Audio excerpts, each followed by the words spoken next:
प्यारे बच्चों, कैसे हो सब अच्छे होंगे। तो चलिए आज का हम अपना अध्याय आरंभ करते हैं। आज हम पढ़ेंगे स्वामी विवेकानंद जी के बारे में कि कैसे स्वामी विवेकानंद ने एक गूढ़ रहस्य का ज्ञान प्राप्त किया, कि सृष्टि की रचना कैसे हुई और इसके लिए वो कितना भटके, कितना उन्होंने कोशिश की कि वो ये जान सके कि सृष्टि की रचना कैसे हुई, कैसे ये मनुष्य बने, कैसे प्रकृति है, सब कुछ का ज्ञान उन्हें कितने मुश्किलों से उन्होंने ज्ञान प्राप्त किया। और उन्होंने अपने गुरु रामकृष्ण परमहंस से ये ज्ञान मिला तो उनको बहुत खुशी हुई। फिर जब उनको ये पता चल गया कि सृष्टि की रचना कैसे हुई है, तभी उन्होंने अपना हृदय को शांत किया। तो चलिए पढ़ते हैं हम स्वामी विवेकानंद जी के बारे में। बहुत ही अच्छे महापुरुष थे स्वामी विवेकानंद। तो चलिए स्टार्ट करते हैं हम अपना पाठ। स्वामी विवेकानंद है। स्वामी विवेकानंद भारतवर्षे तय अदृश्य बहवः महापुरुषः एभवन येषां जीवनं शमेषां प्राणिनाम उपकाराय एव आसीत्। एते महापुरुषे न तो स्वर्गम आवाच्छन् नैव च मुक्तिम। भारतवर्ष में ऐसे बहुत से महापुरुष हुए हैं जिनका जीवन सभी प्राणियों के उपकार के लिए ही था। ठीक है, ऐसे बहुत सारे महापुरुष हुए हैं हमारे भारतवर्ष में जिनका क्या कार्य था, सिर्फ प्राणियों का उपकार करना। ऐसे महापुरुषों ने न तो स्वर्ग की इच्छा की और न ही मुक्ति की।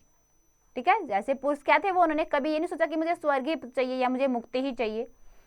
ठीक है, आगे देखिए। अपितु दुख आपता नाम कलेश नाशाय सर्वेशाम समृद्धि सौख्यम जीवनम समर्प्यम। अपितु बल्कि उन्होंने क्या किया, बल्कि उन्होंने कलेशों को और दुखों को नाश करने के लिए, ठीक है, सभी मनुष्यों के कलेशों को, जो उनके कलेश थे वो, और दुखों को नाश के लिए, समृद्धि के लिए और मनुष्य की समृद्धि के लिए अपना पूरा जीवन समर्पित कर दिया। अतएव एतेषां जीवन चरितम निश्चयम अस्माभिः अनुकरणीयम। इसीलिए हमें उनके जीवन चरित्र का हमें अवश्य ही अनुकरण करना चाहिए, यानी कि उनका अनुकरण करना चाहिए, उनकी नकल करनी चाहिए कि वो कैसे सच्चाई के रास्ते पे चलते थे और कैसे वो सभी मनुष्यों का कल्याण करते थे। हमें भी उनका अनुकरण अवश्य करना चाहिए। महापुरुषेषु स्वामी विवेकानंद है युवका नाम आदर्शभूत है वर्तते। इन महापुरुषों में स्वामी विवेकानंद युवकों के लिए आदर्श भूत हैं। ठीक है, यानी कि सभी महापुरुषों में कौन है, स्वामी विवेकानंद हैं, जो कि युवकों के लिए आदर्श भूत हैं। यद्यपि अस्य कृति है देशे विदेशे च गायते। यद्यपि इनकी कृति कहाँ गाई जाती है, देश में भी और विदेशों में भी, हर जगह इनकी कृति होती है। हर जगह इनके बारे में सबको सुनने को मिलता है कि कितने अच्छे महापुरुष थे ये। स्वामी विवेकानंद से जन्म कलकत्ता नगरे अवत। स्वामी विवेकानंद जी का जन्म कलकत्ता नगर में हुआ था। अस्य जन्म 1863 तमे ईस्वी वर्षे जनवरी मास से 12 दिनांके अभवत। इनका जन्म 1863 ईस्वी वर्ष में जनवरी महीने की 12 तारीख को हुआ। ठीक है बच्चों, कब हुआ था इनका जन्म, 1863 ईस्वी में, और कौन सा महीना था, जनवरी का महीना, और तारीख क्या थी उस दिन, 12 तारीख, और कहाँ हुआ था, कलकत्ता में। आगे देखिए। विवेकानंद से पितुर नाम है विश्वनाथ दत्त आसीत। विवेकानंद के पिता का नाम विश्वनाथ दत्त था। एतस्य माता भुवनेश्वरी देवी आसीत। इनकी माता भुवनेश्वरी देवी थी। विवेकानंद से प्रथमम बाल्य नाम नरेंद्र आसीत। विवेकानंद का बचपन का नाम नरेंद्र था।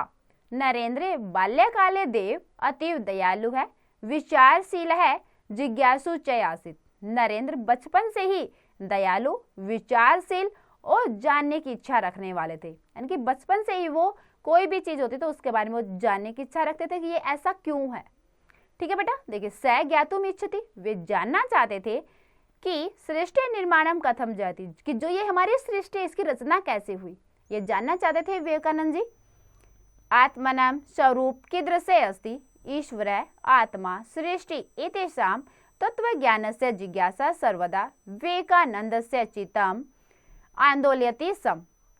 ठीक है, यानी कि उन्होंने वे जानना चाहे कि संसार का निर्माण कैसे हुआ, आत्मा का स्वरूप कैसा है, यानी कि संसार का निर्माण कैसे हुआ, आत्मा का स्वरूप कैसा है, और ईश्वर, आत्मा, सृष्टि, इनके तत्व ज्ञान की जिज्ञासा हमेशा विवेकानंद के हृदय को आंदोलित करती थी। यानी कि इन सबके विषय में उनको ज्ञान प्राप्त करना था कि ईश्वर, सृष्टि, इसकी रचना कैसे हुई है, कैसे ये हमारा संसार चल रहा है, इसके बारे में वो ज्ञान प्राप्त करना चाहते थे। आगे देखिए बेटा, बहुनाम पंडितानाम शास्त्र ज्ञानम सकाशत विवेकानंद से शंका निवारणम न जातम। विवेकानंद बहुत से पंडितों से, बहुत सारे पंडित थे जिनसे उन्होंने शास्त्रों का ज्ञान करा, उनसे भी उन्होंने ज्ञान प्राप्त किया, लेकिन उनका जो शंका थी, जो उनका जो शक था, जो उनका शंका थी जो उनके मन में, उसका निवारण नहीं हुआ। वो ये नहीं जान पाई। बहुत से साधुओं के पास गए, बहुतों से उन्होंने ज्ञान प्राप्त किया, लेकिन इस चीज के बारे में वो ज्ञान नहीं प्राप्त कर पाए, इससे वो संतुष्ट नहीं हुए उनसे। अंते श्री रामकृष्ण परमहंस से सकाशात तस्य संदेह परिहार सजात है। अंत में वो श्री रामकृष्ण परमहंस के पास गए और उनका संदेह फिर दूर हो गया। यानी कि उन्होंने ज्ञान किससे प्राप्त किया? स्वामी रामकृष्ण परमहंस से। उन्होंने उनके पास गए वो, और फिर उनका जो शंका थी वो उनकी दूर हुई। श्री रामकृष्ण परमहंस माता काली देव्या उपासक आसित। जो श्री रामकृष्ण परमहंस थे वो माँ काली के पुजारी थे, उनके उपासक थे वो माँ काली देवी के। तस्य विशेष रूते यत, ऐसा सुना जाता है उनके विषय में कि रामकृष्ण परमहंस मातु कालिकाया साक्षात दर्शनम अकरोत, कि रामकृष्ण परमहंस ने माँ काली के साक्षात दर्शन किए थे। यानी कि माँ काली को उन्होंने देखा था अपने सामने, क्योंकि वो उनके बहुत बड़े उपासक थे, उनकी बहुत भक्ति करते थे, तो उन्होंने उनके साक्षात दर्शन करे, अपने सामने देखा उनको, उन्होंने काली माँ को। परमहंस हंसस्य दिव्य प्रभावेन विवेकानंद अतीव प्रभावित अभवत। परमहंस के दिव्य प्रभाव से विवेकानंद बहुत ही प्रभावित हुए। तस्य शिष्य भूत्वा विवेकानंद देशे विदेशे च आध्यात्मिक संदेश प्रसारयत। तस्य शिष्य, उनके शिष्य होकर फिर उन्होंने विवेकानंद ने देश और विदेश में आध्यात्मिक संदेश फैलाया। ठीक है, फिर उनके शिष्य बन गए और फिर उन्होंने आध्यात्मिक संदेश अपने देश में भी और विदेश में भी उसका बहुत प्रचार किया, बहुत अच्छे से उसको फैलाया। आगे देखिए बेटा, इसका हिंदी अनुवाद है। भारतवर्ष में ऐसे बहुत से महापुरुष हुए हैं जिनका जीवन सभी प्राणियों के उपकार के लिए था। ऐसे महापुरुषों ने न तो स्वर्ग की इच्छा की और न ही मुक्ति की, बल्कि सभी के दुखों क्लेशों के नाश के लिए और समृद्धि के लिए अपना जीवन समर्पित कर दिया। इसलिए उनका जीवन चरित्र निश्चय ही हमारे लिए अनुकरणीय है। इन महापुरुषों में स्वामी विवेकानंद युवकों के आदर्शभूत हैं। यद्यपि कीर्ति देश विदेश में गाई जाती है। स्वामी विवेकानंद का जन्म कलकत्ता नगर में हुआ था। इनका जन्म 12 फरवरी 1863 ईस्वी में हुआ। विवेकानंद के पिता विश्वनाथ दत्त था, उनकी माता भुवनेश्वरी देवी थी। विवेकानंद का पहले बचपन का नाम नरेंद्र था। नरेंद्र बचपन से ही अति दयालु, विचारशील और जिज्ञासु थे।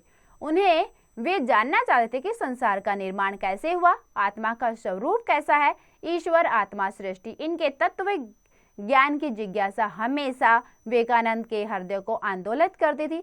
बहुत से पंडितों, शास्त्र ज्ञानियों के पास के समीप से भी विवेकानंद की शंका का निवारण नहीं हुआ।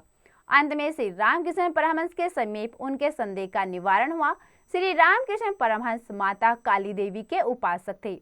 उनके बारे में सुना जाता है कि रामकृष्ण परमहंस ने माता काली के साक्षात दर्शन किए थे। परमहंस के दिव्य प्रभाव से विवेकानंद अति प्रभावित हुए। उनके शिष्य होकर विवेकानंद देश विदेश में आध्यात्मिक संदेश का प्रसार किया। ठीक है बेटा, आगे देखिए। 1893 ईस्वी स्वामी विवेकानंद धर्म विश्व धर्म सम्मेलने भागम गृहीत्वा अमेरिका देश से शिकागो नगरम अगच्छत्। 1893 ईस्वी में, ठीक है बेटा, यानी कि 1893 ईस्वी में स्वामी विवेकानंद विश्व धर्म सम्मेलन में भाग लेने के लिए अमेरिका देश के शिकागो नगर में गए। तत्र विविध देशीयान जनान उद्देश्य ईश्वर सृष्टि है आत्मविषयकम भाषणम अकरोत्। वहां उनका विविध उद्देश्य क्या था? उनका वहां पे उद्देश्य कि लोगों को बताना कि ईश्वर सृष्टि क्या है, ईश्वर सृष्टि, उसके बारे में वो इस आध्यात्मिक विषय, यानी कि इस आध्यात्मिक विषय में वो क्या करते थे? भाषण देते थे। भाषणम श्रुत्वा सर्वे विदेशी का अतीव प्रभावित अभवन्। उनका भाषण सुनकर सभी विदेशी बहुत प्रभावित होते थे कि भाई कितना अच्छा ज्ञान दिया है इन्होंने हमें, तो विदेशी क्या है, उनसे बहुत प्रभावित होते थे। अमेरिका देश आगत्य विवेकानंद देश विदेशेषु भारतीय दर्शनाय प्रचार कार्यम अकरोत्। अमेरिका देश से आकर विवेकानंद देश विदेशों में भारत के दर्शन के प्रचारक का कार्य भी उन्होंने किया। यानी कि अमेरिका देश से आकर उन्होंने देश विदेश में भारतीय दर्शन के प्रचारक का उन्होंने कार्य किया। स अनेकान रामकृष्ण मठान अपि संस्थाप्यत। उन्होंने अनेक रामकृष्ण मठों की भी स्थापना की।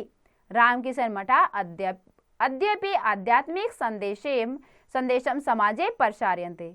जो रामकृष्ण जो मठ है वो क्या है, आज भी आध्यात्मिक संदेश समाज में फैलाते हैं। यानी कि आज भी उन मठों के माध्यम से आध्यात्मिक संदेश समाज में फैलता है। स्वामी विवेकानंद से वाणी चैतन्यदायिनी आसीत्। स्वामी विवेकानंद की वाणी चैतन्यदायिनी थी। तेन उस सवरेन उद्घोषितम, उन्होंने उस स्वर में बोला। ठीक है, यानी कि जो उनकी वाणी थी वो चैतन्यदायिनी कैसे थे, यानी कि लोगों को हृदय को जगाने वाली थी कि लोग अपने हृदय से जो काम करें वो सही होगा, तो लोगों के हृदय को जगाने की वाणी थी उनकी। तो उन्होंने उस स्वर में उद्घोषित किया, उस स्वर में बहुत तेज स्वर में उन्होंने बोला, उत्तिष्ठत, उठो, जागृत, जागो, प्राप्य वर्णा बोध दीन देवो भव। उठो, जागो, श्रेष्ठता को प्राप्त करो, दीन के देव बनो। यानी कि सब उठो, जागो, श्रेष्ठता को प्राप्त करो और दीन के देव, यानी कि गरीबों को देव बनो, गरीबों की रक्षा करो। विवेकानंदस्य उपदेशः आधुनिके युगे समाजस्य उत्थानाय चरित्र निर्माणाय समाजे समागतानां दोषानां उन्मूलनां युवकानां जीवने उत्साहवर्धनाय च अति उपकारकः सन्ति। तो विवेकानंद का जो ये उपदेश थे उसने क्या किया, देखो विवेकानंद के उपदेशों ने आधुनिक युग के समाज में उत्थान, चरित्र निर्माण, समाज में समागत दोषों को समाप्त करने के लिए और जीवन में युवकों का उत्साह वर्धन करने के लिए, यानी कि जो युवक है वो उनमें उत्साह हो, ठीक है, उत्साह उनमें अच्छे प्रकार से भरे, उत्साह वर्धन के लिए आदि अत्यंत उपकार के बहुत सारे उन्होंने उपकार किए। एतत् अर्थम एव प्रत्येकं वर्षे जनवरी मासस्य 12 दिनांके विवेकानन्दस्य जयंती समारोह युवा दिवस इति नाम्ना आयोज्यते। इसलिए प्रत्येक वर्ष 12 जनवरी को विवेकानंद के जन्म समारोह को युवा दिवस के नाम से आयोजित किया जाता है। तो यानी कि उनका जन्म 12 जनवरी को हुआ था, तो 12 जनवरी को कौन सा दिन मनाते हैं हम, युवा दिवस के रूप में मनाया जाता है, उनके जन्म के दिन के उपलक्ष्य में। ठीक है, तो युवा दिवस कब होता है बच्चों, 12 जनवरी को। तो देखिए बेटा इसका हिंदी अनुवाद है आगे। 1893 ईस्वी में स्वामी विवेकानंद विश्व धर्म सम्मेलन में भाग लेने के लिए शिकागो नगर गए। वहां विविध देशों के लोगों का उद्देश्य ईश्वर सृष्टि आत्मविषयक भाषण करना था। भाषण सुनकर सभी विदेशी अति प्रभावित हुए। अमेरिका देश में जाकर विवेकानंद ने देश विदेश में भारतीय दर्शन का प्रचार किया। उन्होंने अनेक रामकृष्ण मठों की भी स्थापना की। रामकृष्ण मठ आज भी समाज में आध्यात्मिक संदेश प्रसारित करते हैं। स्वामी विवेकानंद की वाणी चैतन्यदायिनी थी। उन्होंने उस स्वर में उद्घोषणा की, उठो, जागो, श्रेष्ठता को प्राप्त करो, दीन की सेवा करो। विवेकानंद के उपदेशों ने आधुनिक युग में समाज के उत्थान, चरित्र निर्माण, समाज में समागत दोषों को समाप्त करने के लिए, जीवन में युवकों के उत्साह वर्धन के लिए आदि अत्यंत उपकार किए। इसीलिए प्रत्येक वर्ष 12 जनवरी को विवेकानंद के जन्म समारोह को युवा दिवस के नाम से आयोजित किया जाता है। तो बच्चों ये थे हमारे स्वामी विवेकानंद जी, जिन्होंने अपने जीवन में जो उन्होंने ज्ञान प्राप्त करना चाहा था, अंत में उन्होंने वो ज्ञान प्राप्त कर ही लिया। और किनसे प्राप्त किया, श्री रामकृष्ण परमहंस जी से। तो बच्चों सभी को स्वामी विवेकानंद जी का पाठ बहुत अच्छा लगा होगा, बहुत अच्छे समझ में आया होगा। तो बच्चों इसको और अच्छे समझने के लिए आप इसका एक बार और अभ्यास अवश्य करें।